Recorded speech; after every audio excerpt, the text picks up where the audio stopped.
First at 4, he was known as White Boy Rick. He does his best to avoid cameras as he becomes a free man. What we've learned about those first moments and who was waiting for him outside. Also, a new decision on the future of a teenager who's become the focus of protests and claims of discrimination. Paula. Well, while teachers were still protesting, trying to keep buses from getting to summer school, we were inside this school with a superintendent for an exclusive look of why they think it is safe. We'll have that look. Ben? Hey, Paula, the sun is out, but we do not have to worry about the 90s today. How much longer will we get to enjoy that claim? We'll check it out for you right now. First at 4. Live from downtown Detroit, home of WDIV and Click on Detroit, Local 4 News First at 4 starts now. Good afternoon, I'm Devin Skillian. Karen is off this week. First at 4, the story of Rick Wershe. It's been in the headlines for decades now, inspired a Hollywood movie. Today, the man for so long known as White Boy Rick is finally free and, in fact, will be heading back to Michigan. Defender Sean Lay joins us more on Wershe's release and, of course, his infamous past. Sean? Absolutely, Devin. Huge moment, as we all know, for Rick Wershe today and his family members and the girl that he knew since 8th grade who was in Florida waiting for him as he stepped outside of this halfway home and stepped into the rest of his life, into freedom, and yes, right into an SUV. He wanted to make this a more private moment. You'll see he had a covering over his head, trying to avoid some of the attention, but he is headed right back here. Cameras rolling today in Kissimmee, Florida this morning as Rick Wershe, the man known as the notorious White Boy Rick in Detroit, took his first steps of freedom, released on good behavior from a halfway house under a sheet to avoid attention. Waiting for him, his girlfriend, who he met in 8th grade in Detroit, and off they went in an SUV. Hey Rick, how does it feel to be out? 8th grade, that's when Wershe started working with the feds, helping identify drug lords in the city, which led to a massive public corruption case identifying Detroit police who were caught on the take. When the feds stopped using Wershe, he sold drugs and paid a massive price, a life sentence, but freed on those charges after serving 30 years, but then serving 2 more years in Florida on charges related to a stolen car ring. The Local 4 defenders speaking with Wershe's longtime attorney right after Rick Wershe was freed today. What's your personal feeling now at this moment? He's out. It's about time. It's about time. It's been a long slog. I've been working on this for now it's going on 15 years. Okay. He should have been out a long time ago.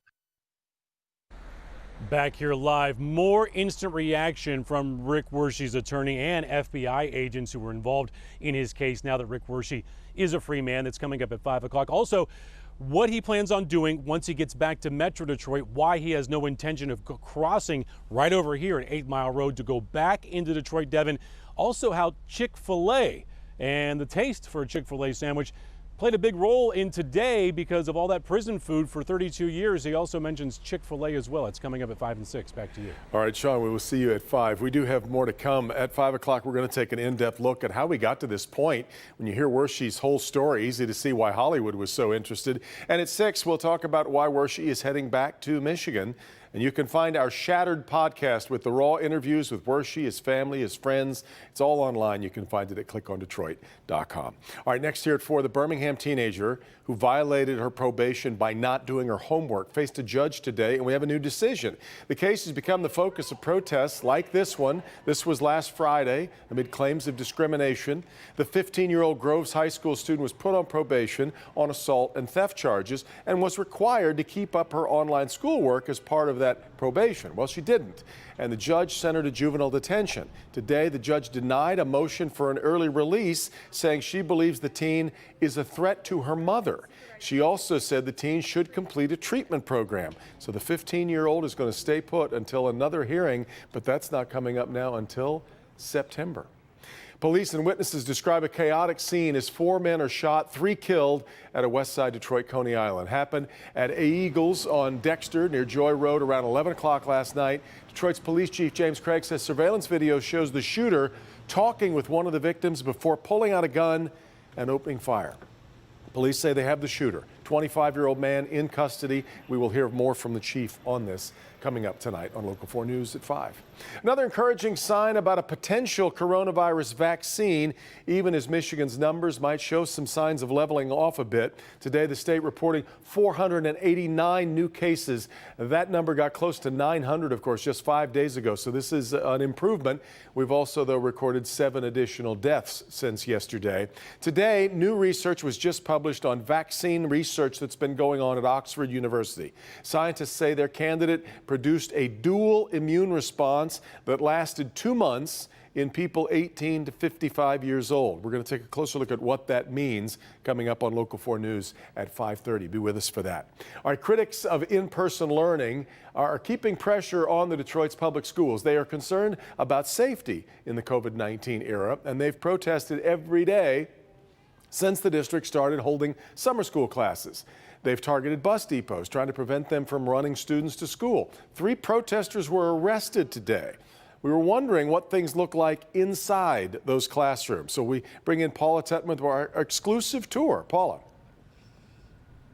Hi, Devin. I talked to Nicole Conaway, one of the teacher protesters in that group. She says she stands by their actions. They're trying to protect students. At the same time they were protesting, we were inside this school for this exclusive walkthrough with Dr. Viti, who shows us why he says it's safe.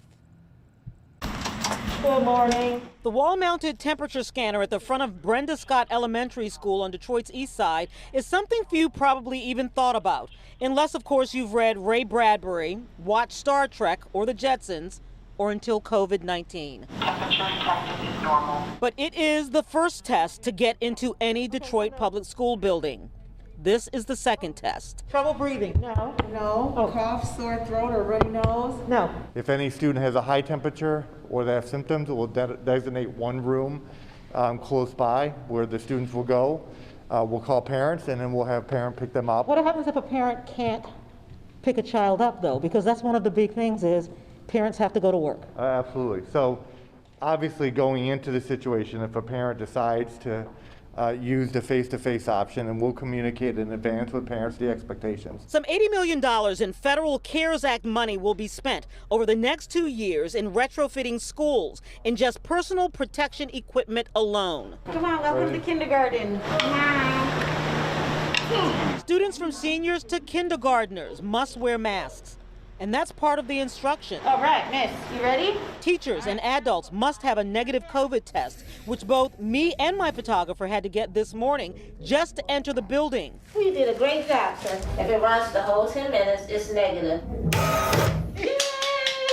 There is visible distancing, but that's with only a handful of students in the class. For summer school, based on feedback from parents thus far, however, Dr. Viti believes as many as 50% of the 50,000 students in the district will not be returning to in-person instruction, at least at first, when school starts August 31st. All of our classrooms at the end of the day will have this checklist.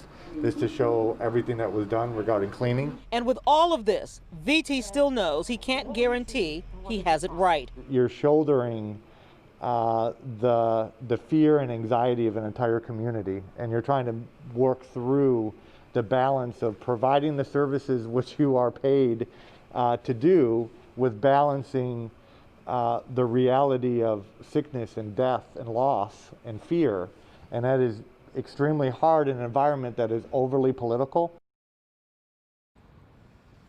You know, Dr. Viti believes he has a lot of it right based on the science. You may remember he has 4 school-aged children himself. I asked if they would be doing in-person learning. He said yes, without hesitation. Incidentally, Devin, we've been spending a lot of time talking to teachers and administrators and parents. But what do students think about this experience now that some of them are in summer school? I'm noticing a trend, and I'll talk about that coming up at 5. Yeah, they're kind of our first adapters to this new world, so we'll look forward to hearing what they've got to say. All right, Paula, we will see you then.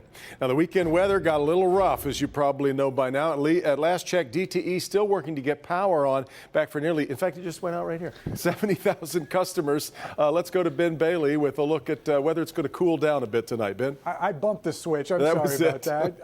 But yeah, Devin, it looks a lot nicer, feeling a lot nicer than it did from much of last week as well. Temperatures are south of 90. That's the last of our worries. We don't have any 90-degree temperatures in the forecast until possibly the end of the weekend. Mid-80s is where we sit right now. Ann Arbor not reporting, but just a little bit of a west wind out there.